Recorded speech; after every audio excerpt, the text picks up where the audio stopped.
Hello students and welcome back to Vedantu's NCERT Solutions class 11th and 12th जहाँ पे हम NCERT की सभी एक्सरसाइजेस डिटेल में डिस्कस करते हैं of all the subjects on one single platform। ये क्वेश्चन है आपकी क्लास 12th की केमिस्ट्री की NCERT का क्वेश्चन नंबर 1.24। सबसे पहला चैप्टर सॉल्यूशंस का क्वेश्चन है। ये बोलता है based on solute solvent interaction arrange the following in order of increasing solubility in an octane. Normal octane में इसकी सॉल्युबिलिटी हमें बतानी है।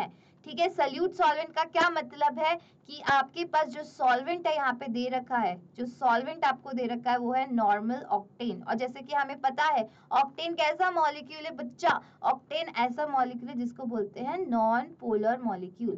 तो हमें ये पता है एक ही फंडा होता है सॉल्युबिलिटी का which is like dissolves like. क्या फंडा होता है सॉल्युबिलिटी का कि लाइक डिसॉल्व्स, यहाँ पे लिख रही हूँ, हमेशा याद रखना ये बात, लाइक डिसॉल्व्स लाइक का फंडा होता है कि अगर नॉन पोलर सॉल्वेंट है तो उसमें नॉन पोलर सॉल्यूट सबसे ज्यादा सॉल्युबल होगा।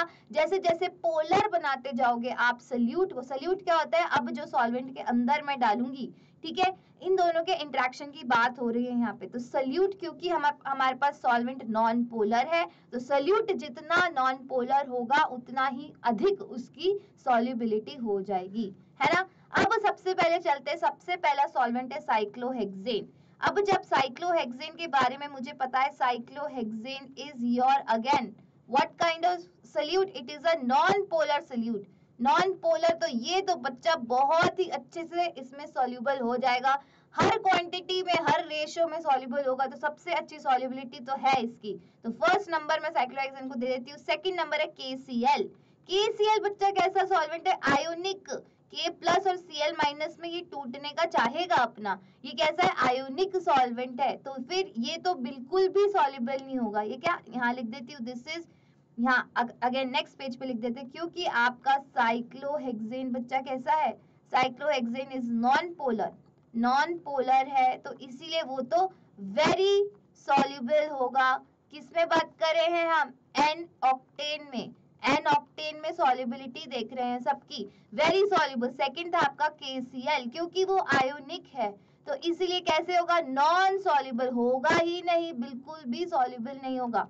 थर्ड है आपका CH3OH, थर्ड है आपका CH3OH। अब हमें पता है कि कार्बन और ऑक्सीजन के बीच में इलेक्ट्रोनेगेटिविटी डिफरेंस बहुत ज्यादा है, तो वो चाहेगा ऑक्सीजन की मैं अपनी तरफ इलेक्ट्रॉन्स ले लूं, तो इसे यही तरीके से, क्योंकि वो अपनी तरफ इलेक्ट्रॉन खींचता है, इस चीज को हम बोलते हैं पोलैरिटी आ गई मॉलिक्यूल, मतलब आपका मॉलिक्यूल कैसा हो गया, पोलर हो गया। नॉन पोलर क्या होता है, जहां हर जगह सिमिलर तरीके से इलेक्ट्रॉन खींच रहे होते हैं, यहाँ पे क्या ऑक्सीजन ज्यादा इलेक्ट्रॉन अपनी तरफ खींच रहा है, तो मॉलिक्यूल इस वजह से पोलर हो गया। तो पोलर होते इसकी सॉल्युबिलिटी डिक्रीज हो गई, सॉल्युबिलिटी डिक्रीज हो गई। क्यों, थोड़ा सा सॉल्युबल होगा क्योंकि बाकी का क्या पार्ट है, बाकी तो नॉन पोलर CH3 लगा हुआ है जो कि ऑक्टेन में अच्छे से सॉल्व, तो सॉल्युबिलिटी क्या हो जाएगी, डिक्रीज का साइन लगा रही हूँ।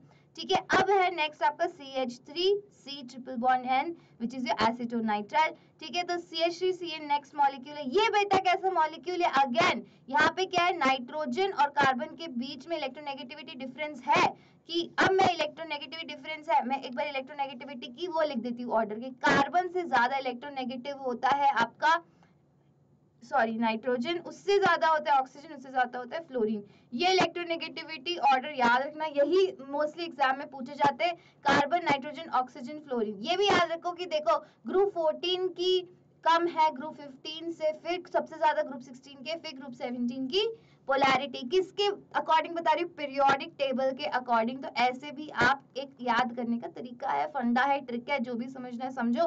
ठीक है, तो ये ऑर्डर होता है। तो हमने देखा कि ऑक्सीजन ज्यादा इलेक्ट्रोनेगेटिव है तो ये ज्यादा पोलर होगा, और CH3CN, और फिर देखो नाइट्रोजन कम पोलर है, लेस पोलर, और ये क्या है, मोर इलेक्ट्रोनेगेटिव है, ये लेस इलेक्ट्रोनेगेटिव है।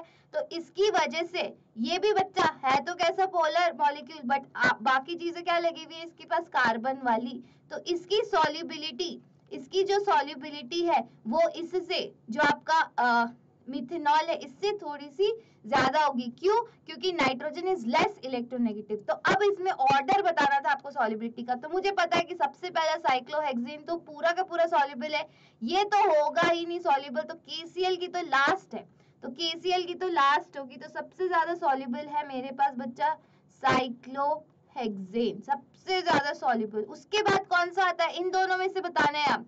ये आपका थर्ड मॉलिक्यूल है, ये फोर्थ मॉलिक्यूल है। फोर्थ मॉलिक्यूल ज्यादा सॉल्युबल होगा क्योंकि नाइट्रोजन की इलेक्ट्रोनेगेटिविटी कम है, ऑक्सीजन की ज्यादा है, तो ज्यादा इलेक्ट्रोनेगेटिव है वो ज्यादा पोलर होगा। तो कम, इन दोनों में से आप मुझे चूज करना है, तो this is less polar, this is less polar CH3CN। तो नेक्स्ट है आपका CH3CN ज्यादा सॉल्युबल होगा। उसके बाद आपका मिथेनॉल CH3OH। उसके बाद सबसे कम सॉल्युबल बच्चा कौन से होने वाला है, आपका KCl। This will be your least soluble molecule, so this will be the order. इसमें कोई डाउट नहीं होना चाहिए। क्यों? क्योंकि नाइट्रोजन क्या है, लेस इलेक्ट्रोनेगेटिव देन योर ये वाला oxygen, oxygen is more electronegative. ये चीज याद रखनी है, जो ज्यादा इलेक्ट्रोनेगेटिव वो ज्यादा पोलर हो गया, तो this is less polar and this is more polar molecule. ठीक है, और ये तो आपका कैसा हो गया, आयोनिक मॉलिक्यूल, तो ये बिल्कुल भी सॉल्युबल होगा ही नहीं, least soluble is KCl। I hope ये ऑर्डर समझ आओगे, इसके पीछे की रीजनिंग समझना जरूरी है, क्योंकि सेम टू सेम तो एग्जामिनर उठा के नहीं देगा। रीजन समझना सबसे ज्यादा जरूरी था कि जो जितना ज्यादा इलेक्ट्रोनेगेटिव उससे जुड़ा होता है मॉलिक्यूल, वो उतना ही ज्यादा पोलर हो जाता है। ठीक है, जितना कम इलेक्ट्रोनेगेटिव होगा उतना ही लेस पोलर मॉलिक्यूल होगा। समझ गए? and I'll see you in the next video, and also don't forget to like and subscribe the channel.